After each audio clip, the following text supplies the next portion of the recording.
possible that's what you said? No, would never say that. Like, there's no place for that in our league. Wouldn't say that. So even though you can't remember, you know that was not what you said? I know it wasn't that because I wouldn't use that type of language. Okay. Sentiments of this kind are contrary to the principles of inclusion and respect that form the foundation of our diverse, multicultural, and multi-ethnic league. They simply have no place. Effective immediately. I am banning. That investigation is now complete. The central findings of the investigation are that the man whose voice is heard on the recording and on a second recording from the same conversation that was released on Sunday, accordingly, effective immediately, I am banning... The WNBA just dropped a bombshell that has the entire basketball world absolutely reeling right now. Brittney Griner. Yes, the Brittney Griner, two-time Olympic champion, WNBA superstar, one of the most recognizable faces in women's basketball, has just been banned for life from the league. Not suspended, not fined, banned for life. With Brittney Griner in the midst, people are actually speculating, hey, this probably really could have happened because a lot of people believe that Brittney Griner is not a female. A lot of people believe that Brittney Griner is the first male to play in the WNBA. When shirtless photos of her popped up online without getting taken down, people got suspicious. Other female athletes can't post like that without getting flagged. But Brittney? Nothing. That's when the theory really started growing legs. And if you think this is just speculation, check out this topless clip of her. Swag you, Brittney. Let me see something real quick. Brick! Thank you! Get the out of here, yo! Yo! Jab stepping, it's the brick. Swing and a miss! Oh! Yo, I ain't gonna fake it right now. Swag is down for the count. Let's get it. Got my hand right here. Oh! And guys, when I tell you the reasons behind this ban are absolutely wild, I mean it's like something straight out of a Hollywood scandal. We're talking leaked audio targeting rookie sensation Caitlin Clark, corruption allegations that go deep, and drama that makes reality TV look tame. So buckle up because this story is about to take you on the wildest ride through the most explosive WNBA controversy we've ever seen. Now, before we dive into this absolute chaos, let me just say, fans are confused right now.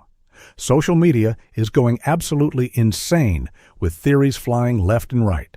Some people are talking about game rigging, others are whispering about referee manipulation, and there are even darker theories suggesting this goes way deeper than anyone wants to admit. We're hearing whispers about scandals the league desperately wants to keep buried, audio leaks that could destroy careers, secret testimonies that paint a picture nobody saw coming, and identity controversies that have been bubbling under the surface for years. Trust me when I say this. By the end of this video, you're going to understand exactly why this ban happened and why it's sending shockwaves through the entire sports world. So picture this. Adam Silver steps up to the podium, and there's no warm-up, no build-up, no gentle introduction. He just drops the hammer immediately. The audience is sitting there, expecting maybe some routine league announcement, and boom. Brittney Griner has been banned for life from the WNBA. The silence in that room was deafening. We're talking about a player who's been to multiple All-Star games, won Olympic gold not once, but twice, and has been the face of women's basketball for years. This isn't some bench player or troublemaker. This is someone who was supposed to be untouchable. And just like that, with one announcement, her entire legacy gets erased from the league. The shock factor was absolutely unreal. But here's where it gets even crazier. Silver's tone during this press conference was something else entirely. He wasn't just delivering news, he was delivering justice.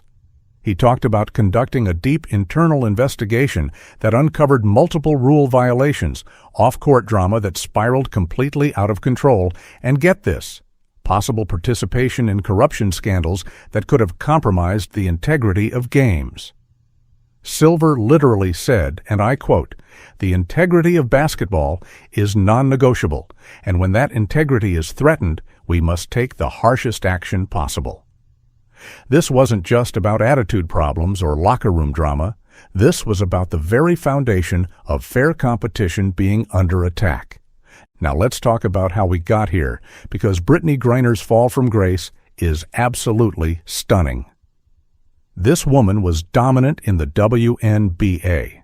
She was dunking on players, blocking shots left and right, filling arenas with fans who came specifically to see her play. She had Nike deals, ran basketball camps, represented Team USA on the global stage. She was living the absolute dream. Her commercial visibility was through the roof, and she seemed absolutely untouchable. But apparently, all of that success came crashing down without any warning, without any farewell, without any chance for redemption. Basketball. Girls have to stay in college 2 years or 3 years? 4 years. Oh, they gotta do all 4. 4 years. They gotta do all 4 years. You have to be a senior you have to be a senior or completed, you know what I'm saying, like, you know, or be the age of, you know what I'm saying, a senior. You can't have any more eligible, you know what I'm saying? You have to play 4 years in the NCAA in order to be eligible to go to the WNBA. The warning signs were apparently there for a long time, but nobody wanted to see them. There were whispers in locker rooms about conflicts with teammates, stories about clashes with referees that went way beyond normal competitive fire. We're hearing about protocol violations that kept piling up, questionable behavior that raised eyebrows, and a pattern of issues that the league initially tolerated because Griner was such a valuable commercial asset. But here's the thing, when those headlines started becoming too prominent, when the drama started overshadowing the actual basketball, Silver apparently decided it was time to cut the cord once and for all. But guys, this is where the story takes a dark turn that nobody saw coming. What started as typical player drama and attitude issues allegedly escalated into full-blown corruption allegations that could shake the very foundation of professional basketball. We're talking about accusations of game tampering, referee influence, and momentum manipulation that goes way beyond anything we've seen before. According to sources close to the investigation, Griner allegedly had behind-the-scenes influence and power that she used to affect game outcomes during crucial moments. The red flags started showing up during tight playoff races when certain game outcomes seemed suspicious to keen observers. The league launched a full investigation, and what they found was apparently so damaging that officials got suspended and executives got fired.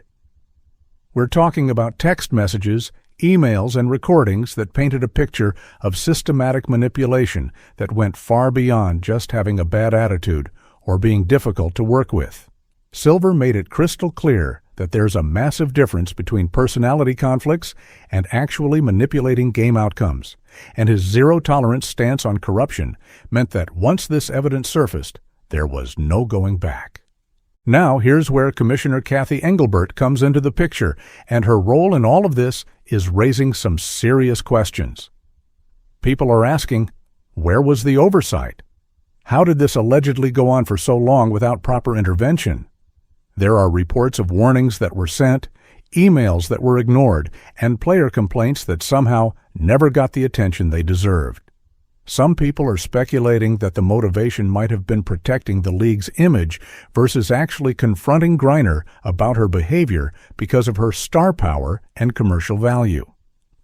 The situation got so bad that Silver's team had to take over the entire disciplinary process, and fans are literally calling for Engelbert's resignation. This represents a complete system failure that allowed problems to grow completely unchecked until they reached a point where the most extreme action became the only option available. But here's what really forced Silver's hand. Brave players started speaking out. We're talking about future league leaders like Caitlin Clark and Sophie Cunningham, who had the courage to give closed-door testimonies to investigators about what they witnessed. These weren't just vague complaints or hurt feelings. These players provided specific revelations about suspicious referee behavior and momentum shifts that seemed to happen at very convenient times. The evidence went way beyond just bad vibes. We're talking about actual receipts. There are allegedly audio clips of Griner discussing pressure points and matchups in ways that suggest strategic off-court influence that could affect game outcomes. The level of detail and planning that apparently went into this alleged manipulation is absolutely mind-blowing. It was the courage of these players to come forward that finally gave Silver the ammunition he needed to take decisive action. Of course, Griner's legal team mobilized immediately. We're talking full defense mode with high-powered lawyers, PR representatives, and media contacts all working overtime. They're preparing appeals and using aggressive defense tactics, claiming that this punishment is unjustified, excessive, and potentially politically motivated. They're threatening court action and demanding access to all investigation records. But here's their defense narrative. They're trying to paint Griner as a scapegoat for much deeper scandals within the league. They're alleging that she's being targeted specifically because she's been outspoken and powerful, and they're setting up for a very public legal battle that could potentially expose even more dirt about how the WNBA operates behind closed doors. Now, guys, this is where things get really controversial, and I want to be very careful about how I present this information. There have been long-circulating rumors about biological gender issues that have suddenly exploded into the mainstream conversation. We're hearing about alleged documents, medical records, and league memos that might suggest the WNBA had knowledge of certain situations and potentially covered them up because of Griner's commercial value and star power. Some people are connecting this ban to these rumors finally coming to light, raising questions about competitive fairness and Title IX implications that could have massive legal ramifications. Fans, other players, and even sponsors are reportedly expressing skepticism and concern about what they might not have known. This adds an entirely different dimension to the controversy that goes way beyond just game manipulation or attitude problems. The impact of all this drama extends far beyond just one player. We're talking about a league-wide crisis that's affecting everyone. Sponsors are panicking, TV networks are reevaluating their commitments, and fans are losing trust in the integrity of the competition they thought they were watching. The league has completely lost control of the narrative at a time when they should be celebrating new talent like Caitlin Clark and Angel Reese. Instead of focusing on the sport itself, everything has turned into this soap opera atmosphere that's deterring future talent and making parents think twice about encouraging their daughters to pursue professional basketball. This is exactly the opposite of what the WNBA needed during what should have been their golden era of growth and popularity.